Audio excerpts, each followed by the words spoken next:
Salam sejahtera untuk kita semua. Selamat berjumpa kembali di sesi kedua kuliah kimia organik Fakultas Farmasi Universitas Indonesia.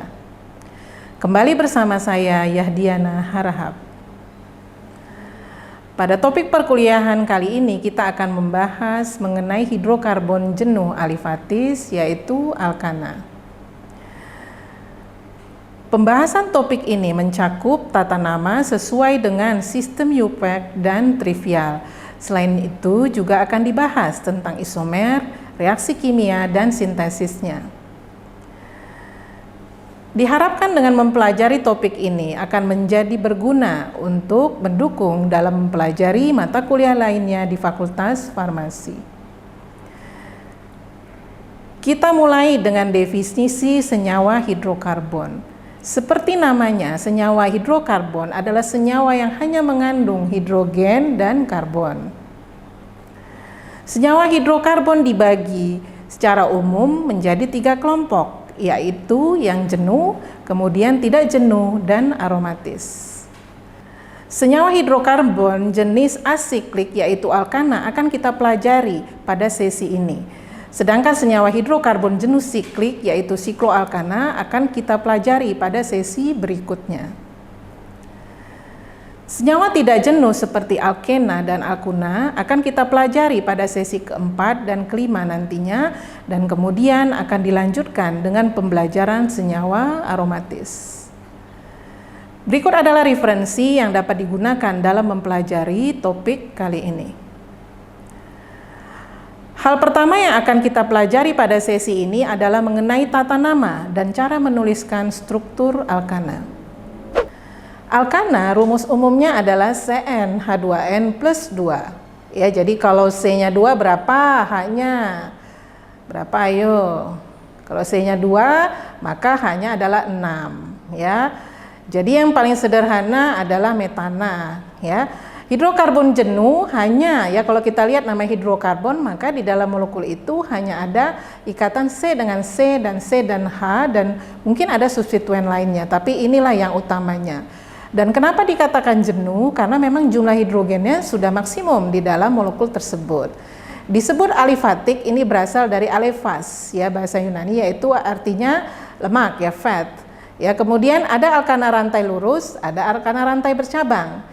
Dan biasanya bersifat nonpolar dengan titik didih yang rendah, dan makin tinggi berat molekul maka dia bersifat padat. Nah, ini adalah rantai lurus dari alkana, nanti bisa dilihat ya, kalau C-nya 1 ya metana dan seterusnya sampai 10 maka C10H22 ya, itu adalah dekana. Kemudian ada alkana rantai bercabang ya, contohnya bisa dilihat ya.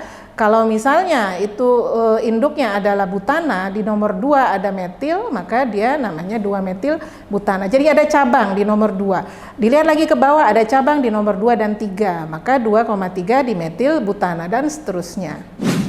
Nah, di dalam molekul alkana ya, di dalam alkana ada isomer.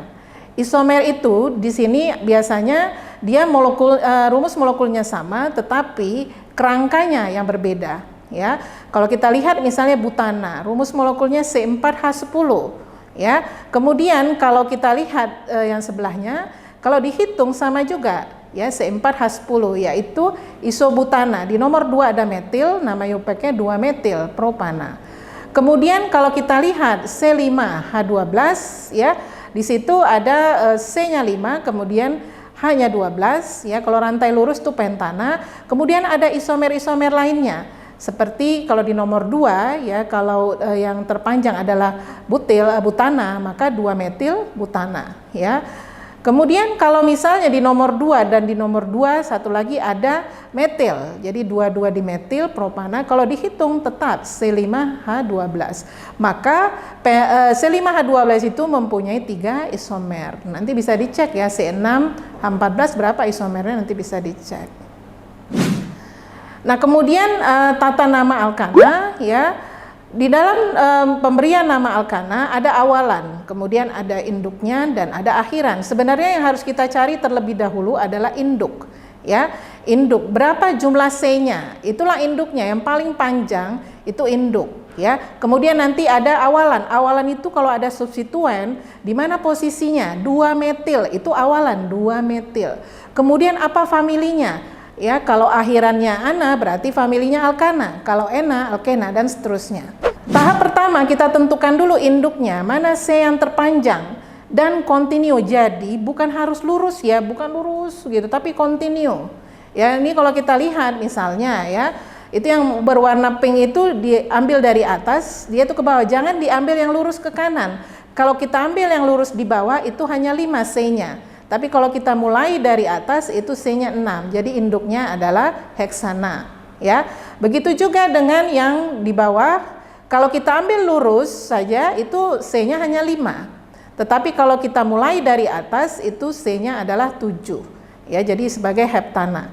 Nah, yang kedua, kalau sudah kita temukan induknya, ya, kemudian kalau kita lihat ada 2 rantai yang berbeda panjang tetapi panjangnya sama, maka pilih senyawa dengan cabang lebih banyak sebagai induknya. Misalnya ini ya, kalau kita lihat ya, yang sebelah kiri yang bukan not itu, kalau kita hitung C-nya itu ada berapa? 1, 2, 3, 4, 5, 6 ya. Kalau yang kita lihat juga, kalau kita misalnya mengambil yang sebelah kanan, kita hitung dari bawah juga 6. Tetapi yang not, yang bukan, itu cabangnya hanya ada 1, yaitu isopropil cabangnya. Tetapi yang sebelah kiri cabangnya ada 2. Di nomor 2 ada metil, di nomor 3 ada etil. Maka kita ambil yang sebelah kiri karena cabangnya lebih banyak. Kemudian tahap kedua, beri nomor atom pada rantai terpanjang. Ya, jadi kalau kita sudah menentukan induknya, kita beri nomor seperti itu ya. 1, 2, 3, di nomor 3 ada metil, 4, 5, 6, 7. Ya, bukan yang sebelahnya ya. Seperti itu. Nah, kemudian kalau ada cabang pada kedua ujung yang sama posisinya.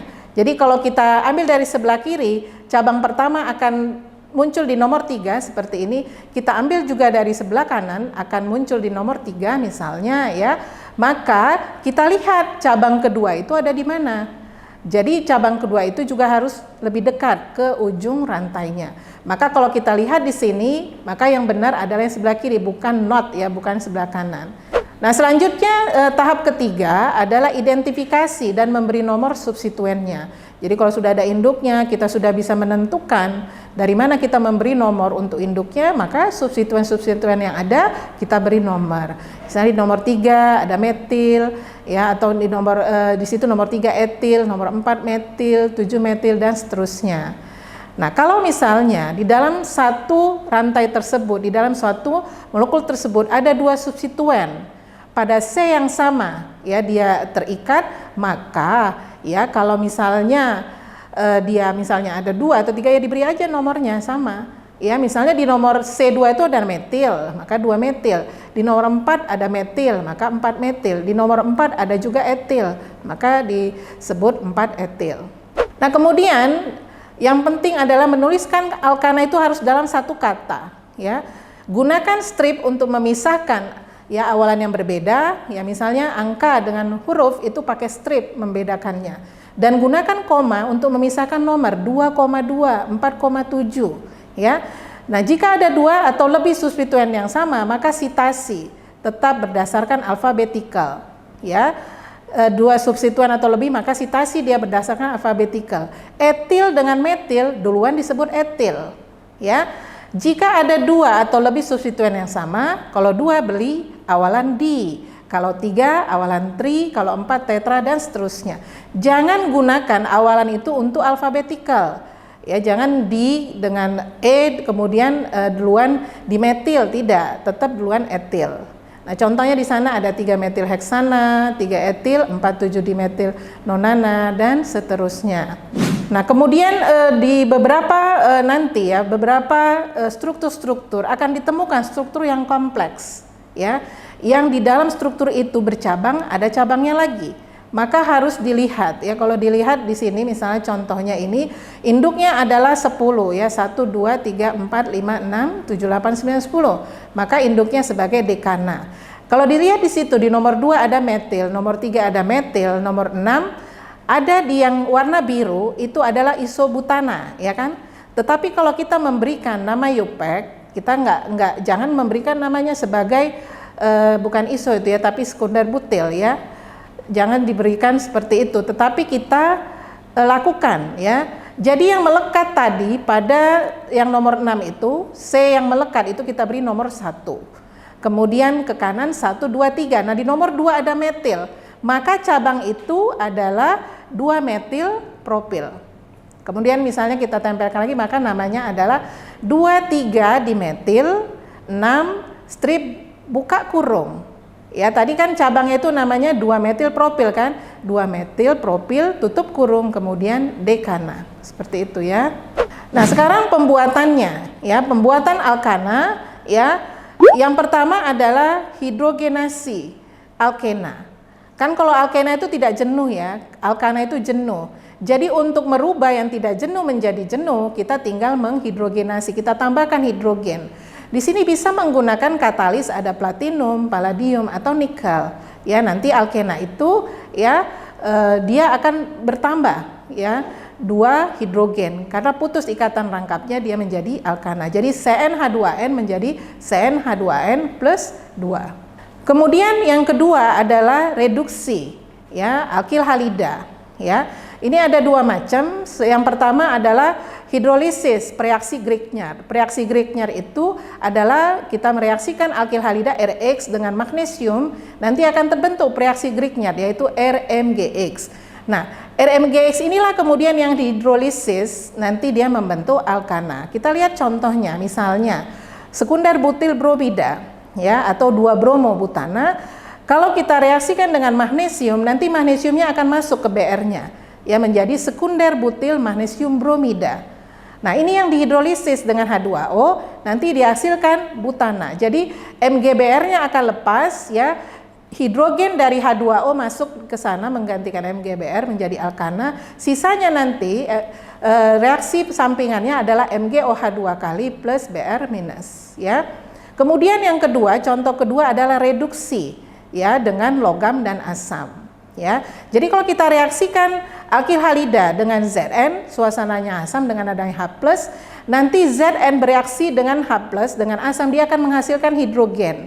Nah, hidrogen itulah kemudian yang akan menggantikan X pada alkil halida. Terbentuklah RH yaitu alkana dengan Zn2+ dan X-. Ya. Nah, contohnya adalah sekunder butil bromida. Kalau kita reaksikan dengan tadi ya, dengan Zn suasana asam, maka terbentuk butana. Selanjutnya adalah kalau kita ingin memperpanjang rantai alkana. Ya, kalau misalnya tadi rantainya tetap sama. Ya, kalau ini ingin memperpanjang maka ada reaksi coupling ya, penggabungan alkil halida dengan senyawa organometalik. Jadi alkil halida RX itu bisa primer, sekunder atau tersier. Kalau kita reaksikan dengan litium, maka X-nya nanti akan disubstitusi oleh litium, maka menjadi RLI, alkil litium. Nah, alkil litium ini kemudian bereaksi dengan CuX, biasanya CuI, dia akan membentuk senyawa litium di alkil tembaga, ya, R2CuLi. Nah, ini R2CuLi ini supaya tambah panjang rantainya. Yang kedua, dia bereaksi lagi dengan alkil halida, tetapi alkil halidanya itu harus primer. Ya, nanti akan nyambung ya. Jadi R yang di sini R2 ini, R-nya yang satu, R2-nya ini adalah valensi ya. Jadi R-nya satu ini akan bergabung dengan R aksen, jadi lebih panjang. Contohnya di sini adalah, misalnya ada soal ya, ubahlah etil klorida menjadi nonana. Berarti di etil klorida itu ada 2C. Kalau kita ingin memperpanjang maka masih kurang 7 atom C. Maka nanti ya kita harus merencanakan alkil halida kedua adalah suatu suatu heptil bromida atau heptil klorida, karena kita tinggal menambahkan 7 atom C supaya menjadi 9. Jadi etil broklorida ini direaksikan dulu dengan litium, terbentuk etil litium, kemudian direaksikan dengan CuI ya, maka dihasilkan litium di etil tembaga. Selanjutnya karena di sini sudah ada 2 ya, jadi ini tadi R2CuLi, R-nya saja yang akan bereaksi dengan alkil halida yang kedua, yaitu di sini heptil bromida, maka terbentuklah nonana. Nah itu tadi pembuatannya. Kalau reaksinya pada alkana hanya reaksi halogenasi saja, yaitu reaksi ya alkana dengan X2, nanti 1H pada alkana itu akan disubstitusi oleh X ya dari halogen. Nah ini contohnya di sini dia bisa bereaksi dengan Cl2 atau Br2. Contohnya propana, kalau bereaksi dengan Cl2 maka ada 2 senyawa yang dihasilkan. Ya, jadi isomer-isomer yang dihasilkan karena si Cl ini bisa mensubstitusi 1H dari C yang ujung atau dari C yang di tengah. Ya, nanti dihasilkan 1 kloropropana dan 2 kloropropana dan seterusnya. Begitu juga butana, begitu juga 2 metil propana atau isobutana. Nanti bisa dicoba ya. Nah, ini contoh lain adalah kalau dia bereaksi dengan Br2 sama. Jadi bisa dia bereaksi dengan ujung H yang di ujung atau H yang dari C yang di tengah. Jadi ada 2 isomer yang dihasilkan dan seterusnya. Tetapi pada Br2 reaktivitasnya itu Br2 itu lebih rendah, jadi selektivitasnya lebih tinggi. Jadi kalau di sini kita lihat bahwa yang bentuk alkananya yang tersier itu lebih reaktif dibandingkan sekunder dibandingkan yang primer. Kalau kita lihat hasil pada yang tersier pada isobutana misalnya ya 2-metilpropana itu yang disubstitusi H yang dari C yang di tengah itu lebih besar hasilnya, hampir 100%. Demikianlah pertemuan sesi kedua perkuliahan kita. Diharapkan mahasiswa mampu menuliskan nama, menuliskan struktur yang benar dari alkana, kemudian memahami isomer, dan juga bisa menuliskan reaksi-reaksi kimia serta sintesis yang sederhana dari alkana.